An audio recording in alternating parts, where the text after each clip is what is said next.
Guys, welcome to Tall Tales with Taco. Merry Christmas, Happy New Year. It is Christmas Eve, December 24th.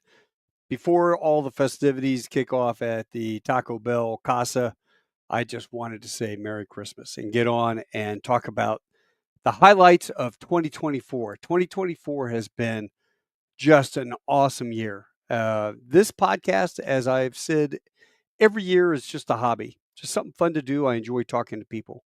Recently, I had on a guy from January 6th, and I was um, received some fan mail that basically said, "Hey, there's three sides to every story." Look, I get it.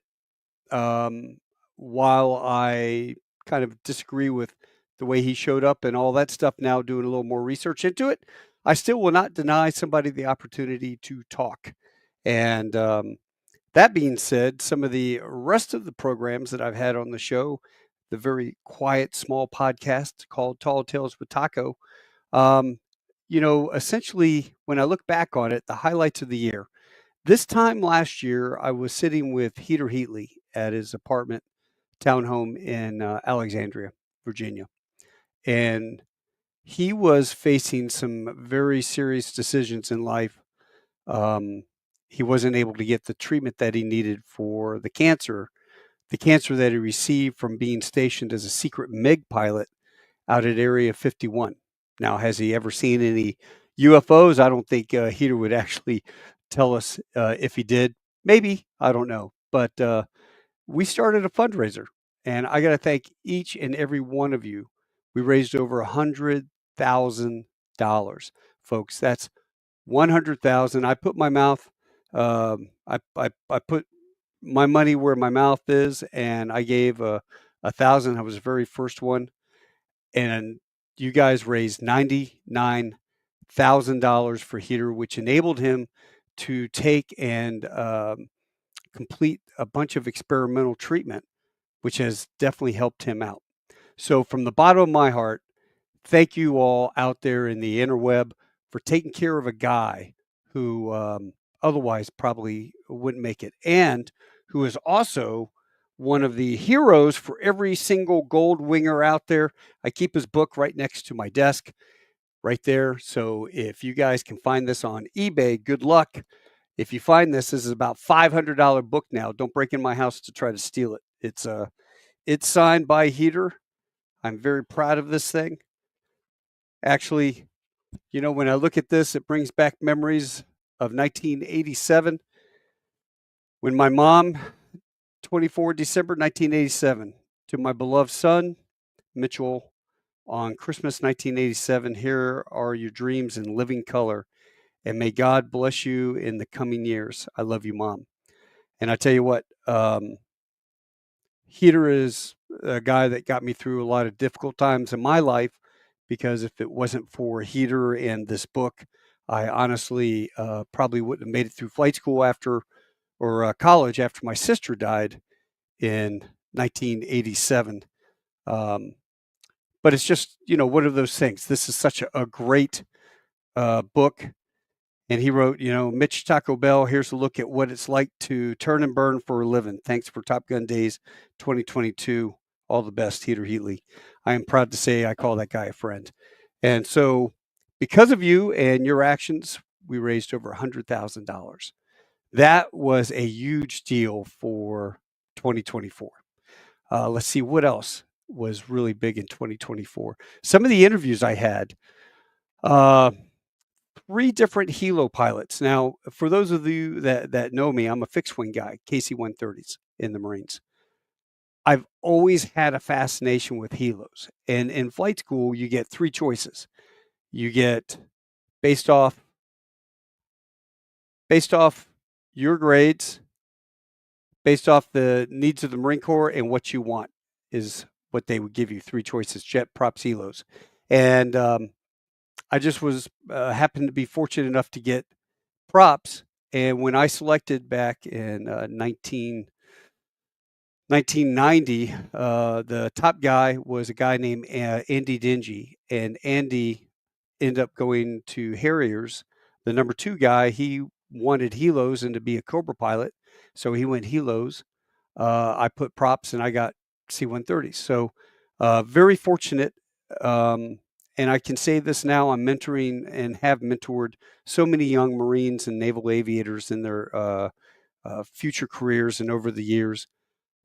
I will tell each and every one of you listening to me that if you pick whatever you pick, I don't care if it's helicopters, Ospreys, jets, fighters, and then, amongst the jet pipeline, if you're an EA-6B guy, or actually they're gone, Prowlers now. If you fly the F-18 or you fly the F-35, flying is flying, and it's a blast. And what really makes it fun are your squadron mates. So no matter what you get, you're going to have a blast. But that being said, I interviewed Eric Buer, who was in my TBS class, and he wrote Ghost of Baghdad. And then I've got Isaac Lee, who wrote Hangar 4, and Bill Dunn, um, Burner, who wrote his book, Gunfighters Rule. And there are two of them about Cobras, one's about 53s. I love Helos, highly recommend them. They would be great Christmas books if you can still get them in time. Then also interviewed Chris Richie, who wrote The Invisible Metal. I really like that book because it talks about what we do to help others. And so many times the reward is an invisible medal. You would never see it, but you got it. Of course, Andy Dingee, I just mentioned, wrote a book called Delivering the Right Stuff. That was a great interview. Oh my God, Kirk Spradley. Kurt wrote War Junkie. If you can read any book this year, grab this book, War Junkie. It is phenomenal. The only problem with the book is that he literally he had to submit it to a certain three-letter agency up in DC, and they would mask out so much and censor so much of the book. It was crazy, but that it's only scratching the surface of some of the details that he had in his adventures. LD Jeffers, Jeffries, I'm sorry, who's a Air Force PJ, that was incredible. Rick Prado, who was CIA, and he wrote a book called Black Ops. He was also an Air Force PJ. That was really cool. Brian Boland, who's a Coast Guard guy. John Gleeson, who was a World War II pilot, interviewed him, met him when I went out to the 80th anniversary of D-Day. That was really cool. Sammy Davis, who's a family friend of ours, Medal of Honor recipient, just incredible guy.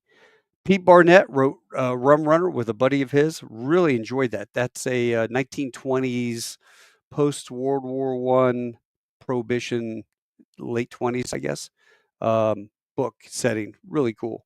Jason Riley wrote Left a Bang. That was an awesome interview.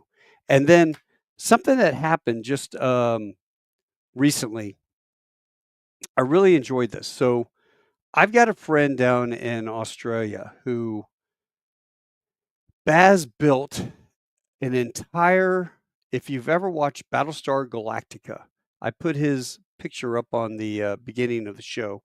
But if you have ever watched Battlestar Galactica, he built an entire full size Viper. And if you're able to check this thing out, this Viper is just like the one from the TV show. And I mean, the detail on this thing, all the way down to the remove before flight. See that ladder right there? I want you to notice something. Watch that ladder. Here is a show picture from the actual TV show with a bunch of the cast members, right? And if you see Tricia up there on that ladder, that's the same ladder that he built. I mean, the attention to detail on this thing is beyond belief.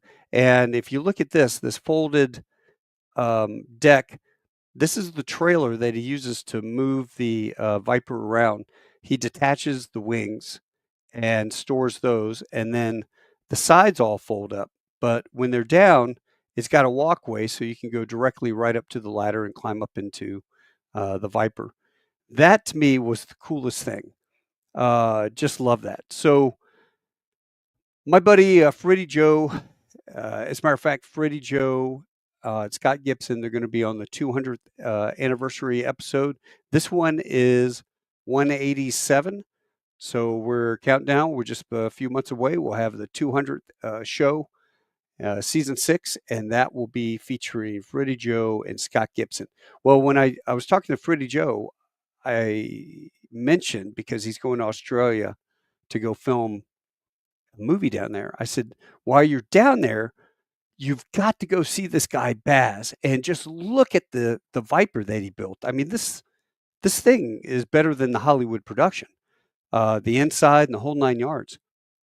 And so as we're talking about that, he just casually mentions, "Oh, oh, by the way, I worked with Tricia Helfer, and yeah, she probably would enjoy that. Send me the information." So I send the information. He sends it over to her. Next thing I know, I'm getting a text from her, and she goes, "You know what? I'll do a shout out for your friend for Christmas." And I'm going to play this thing. It is an incredible shout out. Watch this. Well, hello there, Baz, and Merry Christmas to you from me, Tricia, aka number 6, and also from Mitch.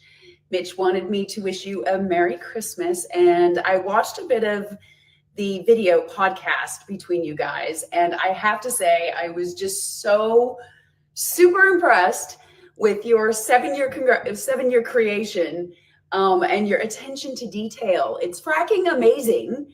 So I figured that I needed to at least pull out a little bit of stops and get out of my farm home attire and put on a little bit of attention to detail, BSG themed. So I got out my red dress for you, just to say, wow, congratulations on your creation. Again, the detail is so incredible. I'm sure you are proud of yourself. You should be proud of yourself, and toting it around to charity events. That's really great. So again, I don't want to babble on too long, and this is probably silly, but it gave me an excuse to put this dress on after 20 years, whatever it's been now, almost. Anyway, and I have to say, I loved the little blurb in there where you talked about using your kids to get, and yeah, that's one of my kids. That's Priscilla. To get tools for them. It reminded me of working for my father. My father didn't do what you did. He was a farmer, but he had an amazing shop, and I was one of his farm hands.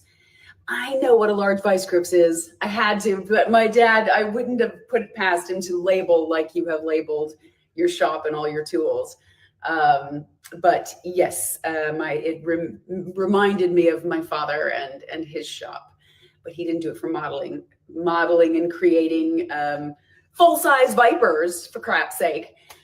But it did make me giggle. So again, I apologize for being silly and pulling out the red dress in front of the Christmas tree. But hey, it's all I can do to just wish you a Merry Christmas from Mitch and from me. So have a happy holidays. And again, wow, amazing fracking job on the Viper. Guys, is that not just cool as hell? I mean, cast member from one of the best sci-fi shows ever to go on there and do a shout out for Baz. And so if you guys haven't seen this, definitely go onto Facebook and go look, just type this in. Builds by Baz, full scale Mark II Colonial Viper. This guy also makes knives. And what's so impressive about Baz, he builds knives and makes knives and sets, and they're expensive and they are awesome. I bought a large cutting knife for my brisket when I'm trimming all the fat and the fat cap and stuff like that. And if you ever worked with meat, sometimes it's really tough to get in there and cut. This knife just, hot knife through butter is what it's like. But he sold all these knives to pay for his entire endeavor to make that. So Trish, if you guys check her out, go give her a shout out. She is incredible. She actually made a very short, maybe 15-second a clip for Baz and posted it on her official Instagram. So if you go to Instagram, go give her a like and a shout out. She really truly is as nice as any person you've met on the street. Just I I'm just wow. I mean, I didn't really expect to have conversations with her like we've had. So just a very, very beautiful, nice person. And if you guys have watched the series, she put on that red dress. She always wore a red dress. She had really blonde hair in the series, but I'm telling you, she hasn't aged once. So maybe there's some Cylon has imprinted in her. She looks exactly the same she did 20 years ago when she wore that dress. So it's incredible. But that was a highlight for 2024 to give a shout out to my buddy Baz. And one day, hopefully, I can get down there and go see, that Viper in person. You think back as a kid. I'm almost 60 years old, and so to see the models that I used to build, Star Wars, X-wing fighters, Space 1999, the Eagle, to be like any of those pilots that flew those things. I never wanted to be an astronaut, but I wanted to be a pilot. But if I had to be a space pilot, I'd fly a Viper in Battlestar Galactica or an X-wing in Star Wars.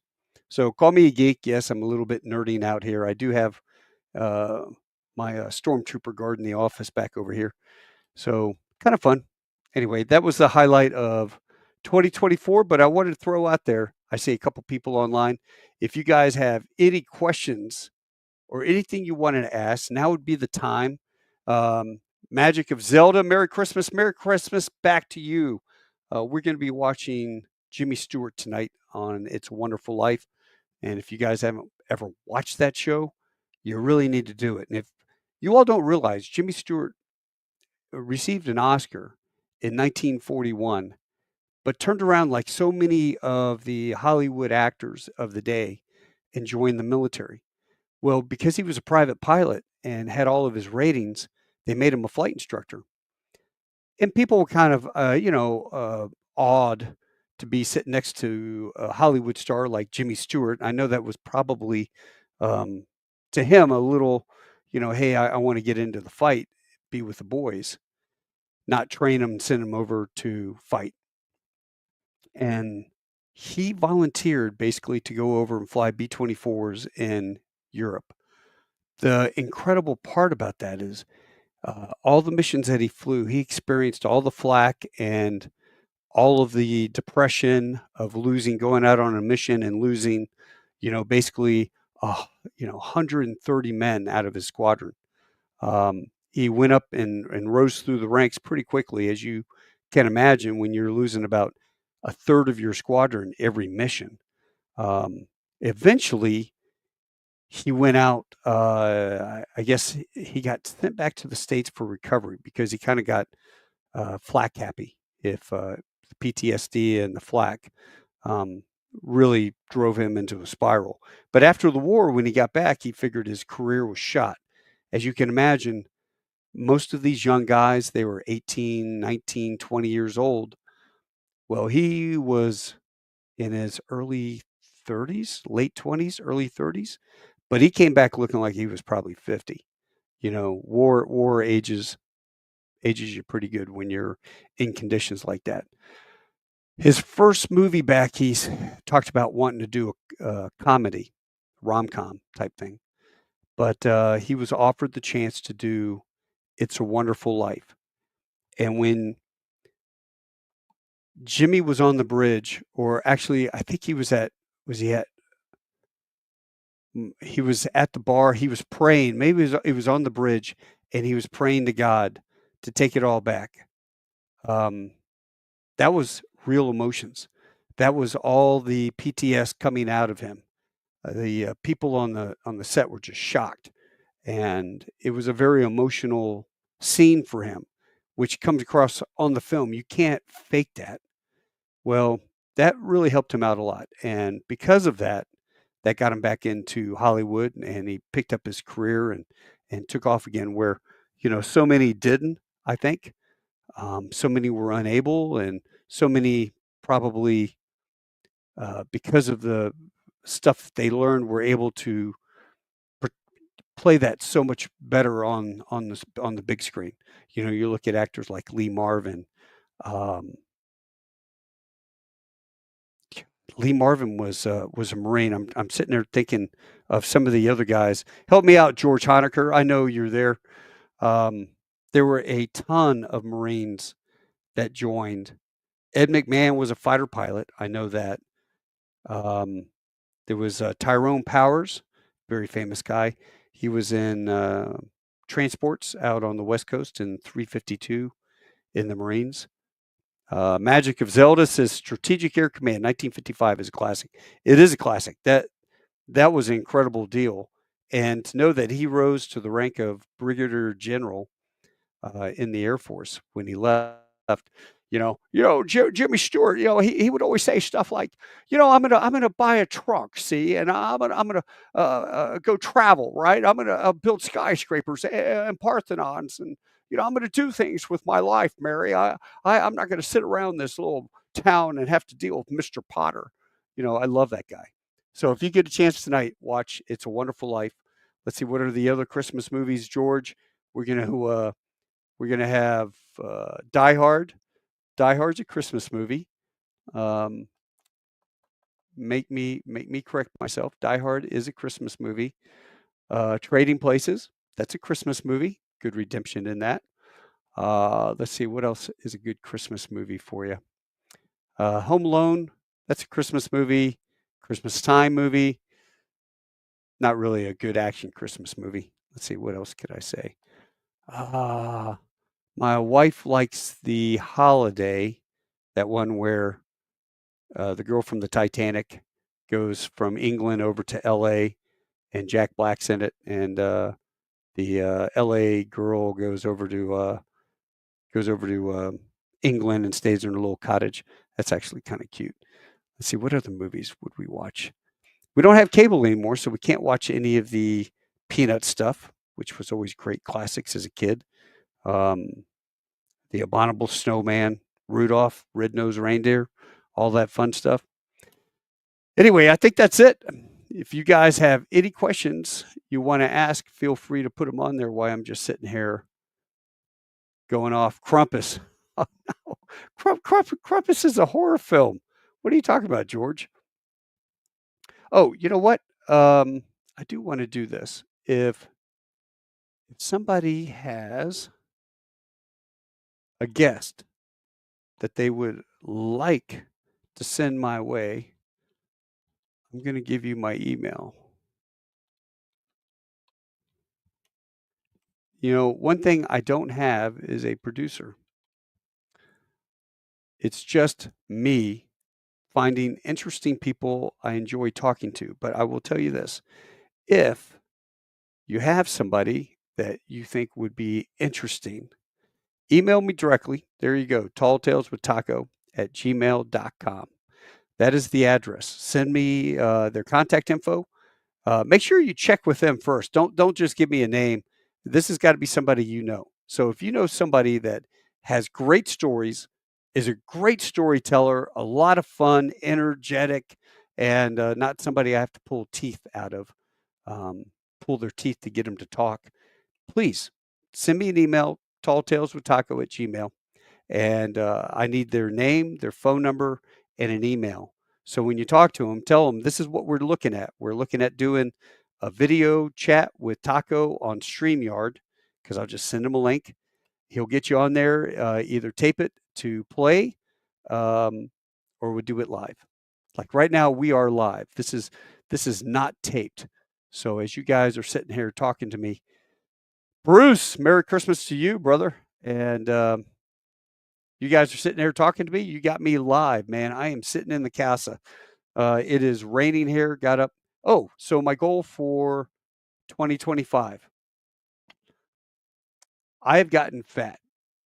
I put on 50 pounds, and it was a combination of enjoying maybe 2 fingers of rum or, adult beverage at night. But no kidding, man. I have tired of it. So I started walking again and beating the trail. and I'm getting back up to the 10,000 steps, and then it's going to go to the 20,000 steps, and maybe 25,000 steps like I used to do when I was on the road, but my knee would always hurt. But anyway, my goal is to hold on a second. My goal is to Keith. Thank you for calling me from England. Um, my goal is to get back down to 210 pounds. That way I can fit into my dress blues. I can look sexy because do you guys know what this year is, right? 2025. I want to look like this again. Sexy. Wear my dress blues. Look at that. Me and Rob Riggle. What a dick. He won't come on the show now. He just keeps avoiding me. Yep, that's right. I called you out. No, I still love the guy. I'm just kidding. But that's a goal. Try to get Rob on. He's really not a bad guy. It's just holidays and stuff. But if I can lose the weight, get back down to that fighting weight, I can put on my dress blues.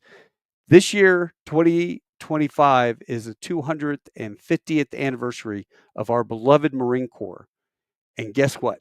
They're building Dunn Tavern. I think, somebody correct me if I'm wrong, but they're building Dunn Tavern back up in Philadelphia, and it's going to be complete by 2025. Now, can we get in there to go have a beer? I don't know. But, damn it, I would like to do that. That's my goal. Get back down to fighting weight. Get sexy again, as George Honecker would say. All right, you guys want to tall tales? George, you're on. I'm going to embarrass the living crap out of you. I'm going to tell that story about when we were flying over to Europe and Rock Hudson had just died. So you got about 30 seconds to tell me yay or nay between you and Paul Gomez, the conversation that was had. So if I can tell the story and you give me the permission, say yay real quick. And I'm going to tell a funny ass story that just still cracks me up to this day. Let's see. Let's see if George says rock and roll. Okay. All right. This is back in 1992 ish. We're flying over to Rota, Spain somewhere. Or maybe we're going to Bitburg, Germany. I think we're flying to Germany. God, I can't remember. It was so long ago. But we're flying with a great guy who's a FedEx dude named Paul Gomez. Paul is in the left seat. I'm in the right seat. George Honecker's our engineer sitting in the. And George is talking nonstop about Rock Hudson had just come out with, he was diagnosed with AIDS. And George is literally going, oh man, that guy's gay. I bet this Hollywood dude's gay and this guy's gay. And I mean, he was going off on it. The whole, I mean, just hour after hour, it was talking about open up a magazine. Oh my God, I bet this guy's gay. And finally, Paul turns around and goes, you know what, George? How do we know you're not gay? Actually, he didn't say George. He said Gunny. Gunny, how do we know you're not gay? And Honecker bows up in the seat, and he's got his little ICS and Keezy ICS. And I thought, oh my God, this is getting serious. And Paul looks at him and goes, you know, you're probably gay, and you're saying all this stuff about, all the gay guys, this and that, to cover up the fact that you're actually homosexual. And Gunny bows up and looks at him and goes, no, sir, I know I'm not gay. He goes, how do you know you're not gay? He goes, because I sucked an officer's dick once and I didn't like it, but that guy sure did. Like, stop. The navigator and the load master, everybody's dying. Paul's just like, oh my God. And it was like, all right, guys, stop, time out. All of you, stop. It was the funniest thing I think I've ever heard. That still to this day embodies Marines giving each other crap, and it was typical Marine Corps. So if I've offended anybody, I apologize. I hope everybody wasn't listening. But that was George back in the 90s when we were not so PC, and still to this day, that was one of the funniest stories I've ever had flying with one of the best damn gunny engineers I've ever had in my life, who took good care of his young officers. I'll tell you that right now. So if George, I appreciate you allowing me to tell that story. Bruce says that he's triggered on Facebook. Sorry, sorry, Bruce. George hasn't changed at all, and I am sure that he hasn't. But I got to tell you that. What was the other thing? Can I tell the story about your dog? No, I probably shouldn't tell that story. Um, there were a lot of things that happened when we were flying. They were always so damn funny. Was it?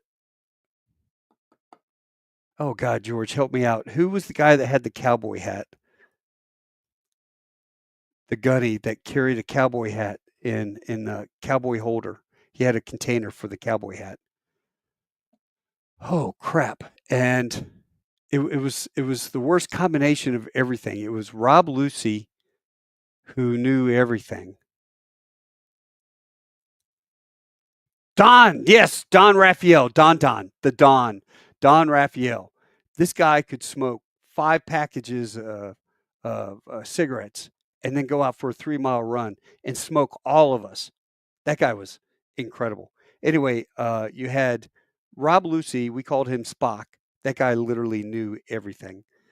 Don Raphael, who thought he knew everything, and then this warrant officer navigator who really truly did know everything. And the conversations that you would have when you're sitting in the cockpit on a long trip, like we literally were flying up to Anchorage, Alaska, and Don was talking about blue ice. And then the warrant officer starts talking about how blue ice is formed. And the other guy, and you get into this 3 hour conversation about blue ice. That or the strip club up there in Anchorage called the Great Alaskan Bush Company, which the way they talk about it, because I'd never been up to Alaska. So the way that all these guys were talking about it, I thought, oh, wow, it must be like some outdoor, go buy clothes and stuff that's unique to Alaska, the Great Alaska Bush Company. Anyway, I went to the Great Alaskan Bush Company with the guys and found out it is not a clothing sales store, but it was pretty funny as a young lieutenant to get drug around by a warrant officer, a gunny, and a major. So kind of funny. Yes, yes. CWO West. Yes, that guy, incredibly smart. We had some. We had in our squadron the most diverse group of Marines that you're together. You would have a kid sitting on the ramp, a lance corporal reading um, War and Peace. You would have another guy sitting there reading Lee's Lieutenants, going through the whole series. You would have Top Merchant, who was a navigator, warrant officer, who I never knew until we had a uniform inspection one day, and his ribbons went all the way over the top of his shoulder. Was a infantry guy in Vietnam at Quezon. Just an incredible individual. We had some really unique folks back then, and George, you definitely you were one of them as well. So, God love you for putting for putting up with young jackwagons like myself back in the day. I'm sure you have some stories, taco stories that you could share, but I'll have to bring you on so that you could do that. And that's about it. You guys are funny. Bruce, you have a great one. Merry Christmas. And Merry Christmas to everybody out there. I hope you enjoyed this. This is an update. I do have a bunch of people lined up that I really want to talk to. I know that you can't sit and watch a podcast for an hour and 45 minutes. Those are rather long. I do have a guy that is teaching me how to use AI. And on the AI stuff, I'll be able to break it up kind of like Joe Rogan clips. And you'll get maybe a 8 to 10 minute clip that you can watch. And if you choose to go back and watch the whole thing, that'd be it. I don't monetize my shows because I don't. Yeah, I don't like YouTube.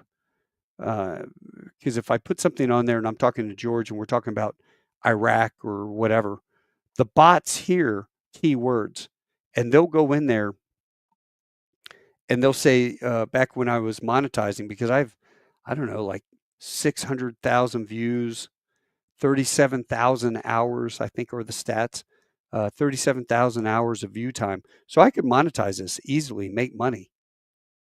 But what I don't like is they'll say limited monetization available, and yet they'll still show ads and all the roles and interrupt the program, which I don't like.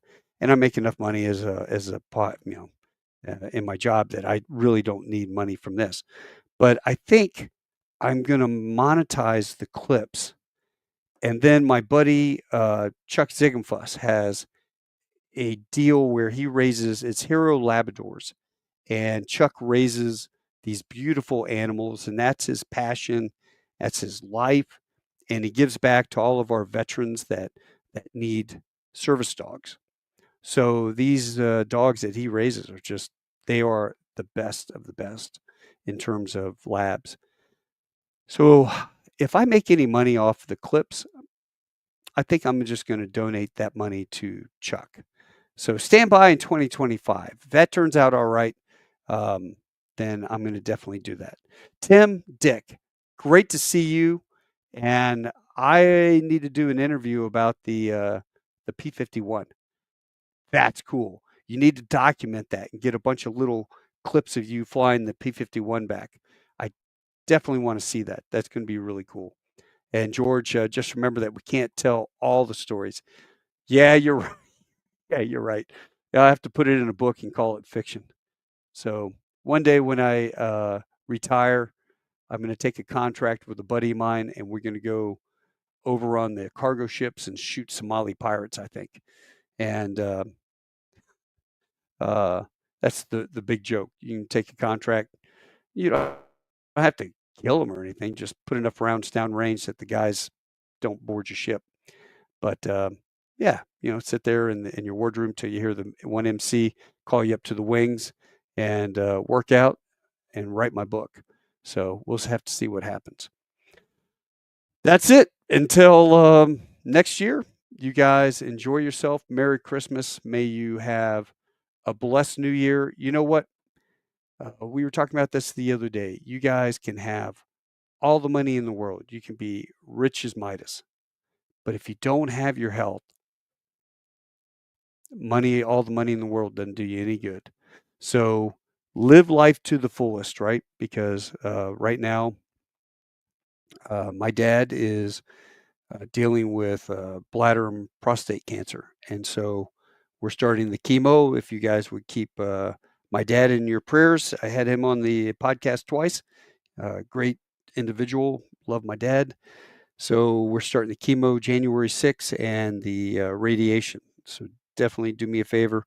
Keep in your prayers, but go out, give your family members a hug because you just never know what's going to happen. But this year's going to be a good year. He's going to beat that. And high prognosis of this because they were able to, even though they said initially stage 4, now it's back down to stage 3. So we're happy about that and good prognosis. And we're going to work on that. I think that's it. Let's see. Any other exciting stuff? My buddy Coy up in Seattle, in Eugene, Oregon, has the PBY. It's incredible. Soaring by the Sea. I did do a podcast with him, and that was a lot of fun. I literally stayed in one of the bedrooms in the hangar, and I just sat out there and watched Masters of the Air as I had 2 P-40s in the hangar and the PBY behind me. I mean, it was beautiful. So the schedule is going to come out with that. My goal is to go jump up there during one of the air shows and sell swag and whatever I can do, wipe down the airplane after the air show. So I plan on doing that. That'll be a blast. Let's see what else this year. This year is the 80th anniversary of the Battle of Iwo Jima. Starts in February and ended in March. I was there for the 50th anniversary back in 1995. As a matter of fact, I made a really cool deal with the help of my neighbor. And basically, it's going to be very hard to show this, but basically what I did was I have these little bottles of sand, and this is called Purple Heartwood. So the stain of this is literally the color of the wood itself. And then I just added the bottle. So I have the holes, and I have each battle. So we have Wake Island here, 1941. We got Guadalcanal in 1942. Omaha Beach in 44, Utah Beach, Guam in 44, and Iwo Jima in 45, and Okinawa in 45. And then this sand was brought back to me by Scott Gibson. This is Peleliu. So sand from Peleliu. Very cool.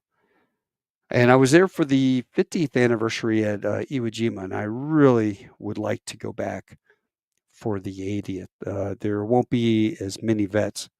I wish I could show you. I've got a giant poster on the wall over here to my right, and it's the island of Iwo Jima.